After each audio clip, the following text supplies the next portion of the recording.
Hey everyone, it's Gamefruitpulp, and welcome back to another episode of Minecraft Building Toronto. In today's episode, we're going to be taking a look at a pretty exciting new addition to the server and to the project, and I'm looking forward to taking an in-depth dive into the project, or into the build with you today. But before we jump into the video, we just want to have a quick word from a sponsor, which is pretty exciting. We have a sponsor today, and that sponsor is the subscribe button. That's right, it's still there, and if you're enjoying the content, be sure to hit it so that you can catch all my future videos coming out in the next weeks, days, and months ahead. So without further ado, we'll hop right into the actual content of the video today, and we'll take a look at what the Bay Adelaide Centre is all about.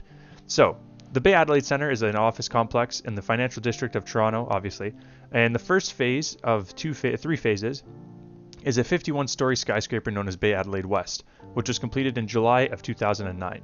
The second phase is a 44-story Bay Adelaide East, which was completed in October of 2016, and a third tower, Bay Adelaide North, is planned on the block to the north of these two towers.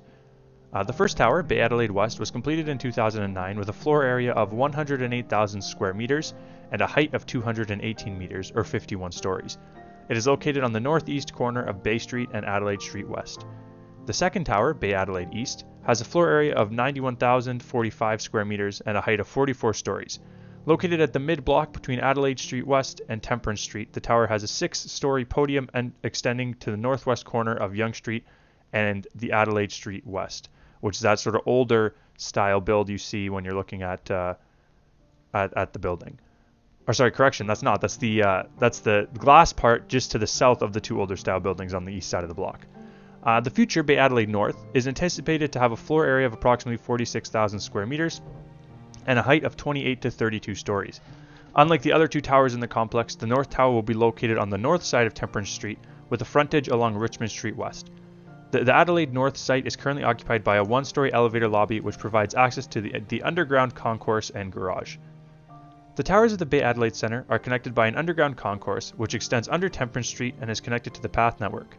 The underground concourse has path connections to Scotia Plaza to the south and Hudson's Bay Queen Street to the north. There is also a 4-level parking garage under the complex with vehicular access from both Adelaide Street West and Richmond Street West. There is a 0.2 hectare or half-acre public space, Arnell Place, located between Bay Adelaide Street West and Bay Adelaide East. Although Arnell Place is privately owned, public access has been legally secured by the City of Toronto. So all these things are shown in our version of the project in some capacity or another. Arnell Plaza is definitely there. We're actually doing there's a little food truck event going on right now in our version of Arnell Plaza, and we do have the parking garage as well and the entrance to the path, although the path itself is not built.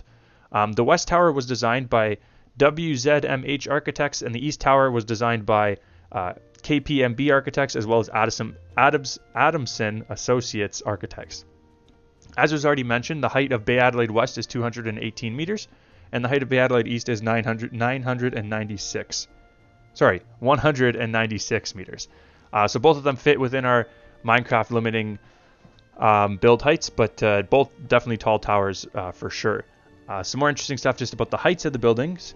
Bay Adelaide Centre West is the 14th tallest building in the city, and Bay Adelaide Centre East is the 25th tallest building in the city.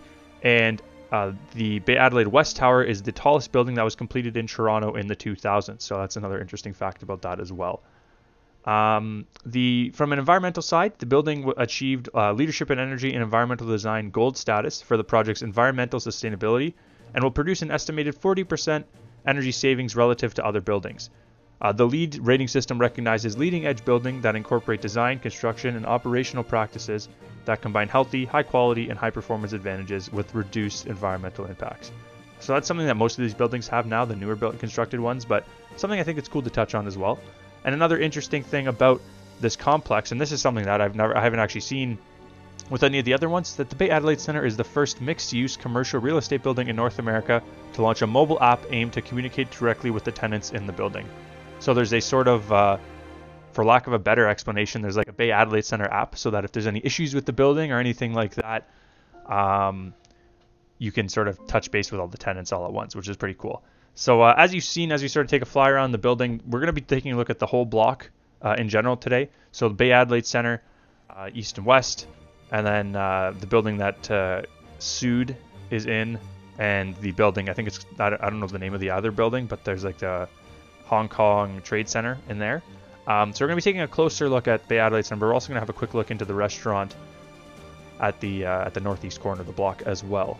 So we tried to capture as much detail as we could, obviously, as we always do. This block is built by a combination of people. The first is Ninja, who's no longer with the project. The interior of the Bay Adelaide Center was done partially by Toxic and partially done by myself. And we had 2 other builds done by, his in-game name is slipping my mind. Oh boy. Free Will Pack is his name, and he did a really, really great job on the 2 sort of older style builds on the northeast end of the block, which we're going to be gliding by in a moment.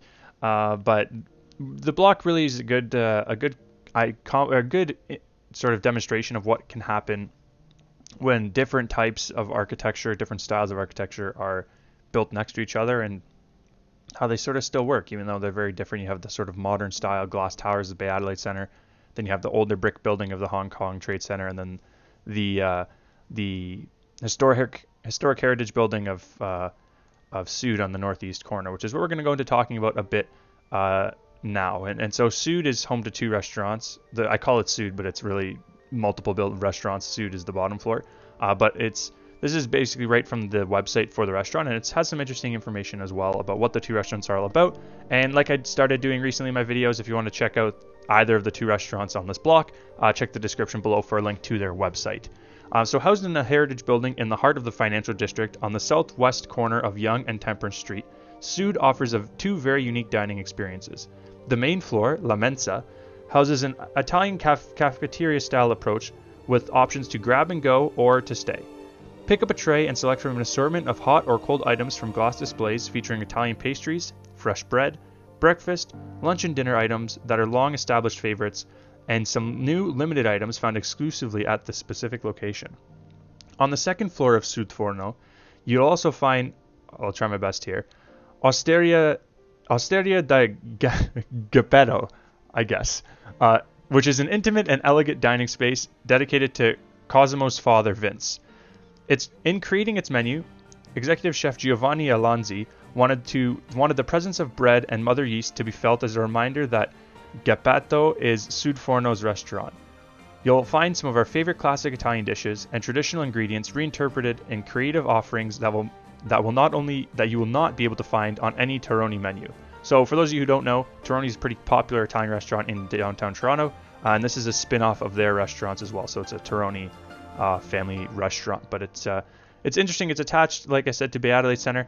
There's also a sort of cafeteria thing on the main floor of Bay Adelaide East, but I couldn't find any information on that. I wasn't actually sure if it's something just for the employees or if it's something public that you can go into, but we obviously captured that as well in the build. And something I like that I found kind of interesting with it, and that you'll see in a moment, is they have this sort of big lime green sphere in that little cafeteria, and I was able to capture that decently well, which brought a little bit of color into the main floor as we sort of see that I still have some work to do with the replay mod, but we're getting a bit better. There's less of these little scenes, but as we sort of go up into the restaurant, there you can see the green sphere and the sort of orange decorative roof accents that the actual building has as well. And we're going to take a quick look at the interior as well. We recently came up with a pretty good design for escalators, which I'm quite happy with. So you have those, as you can see, straight ahead, and then we'll make our way up into the second floor of this. This is the sixth floor thing that I was talking about earlier. The sixth floor podium, 6-story podium. That sort of is what that was there. And then you have a look. We're going to go back and take a closer look at the 2 more traditional buildings here. Obviously, we have the Hong Kong Trade Center on the right, and then Sud Forno on the left. And just to end the video off, we're going to take a quick look through the interior of the Sud Forno building. You see, Free Will Pack did an excellent job capturing the ambience and the style of this building and what they're really trying to look for. And I think that he did a great job bringing that into the game. Even though it's not 100% precise, it's pretty close, and you definitely get the vibe you're looking for. But that is everything for this video. So if you enjoyed and you're a new viewer, like the sponsor said, be sure to hit that subscribe button for more great content like this in the future. And if you're a returning viewer and you enjoyed, be sure to hit that like button and share the channel with some of your friends. Channel's growing really great, which is awesome, and hopefully we keep growing and keep keep having support for this project. Be sure as well to check out the project on aneasycraft.net if you're interested in exploring the world for yourself. You're available to explore it in adventure mode, and if you wish to fly around, that's a donation item that you can purchase for a pretty low sum as well. So thank you guys very much for watching. My name is Gamefruitpulp, and I'll catch you guys all next time. Have a good one.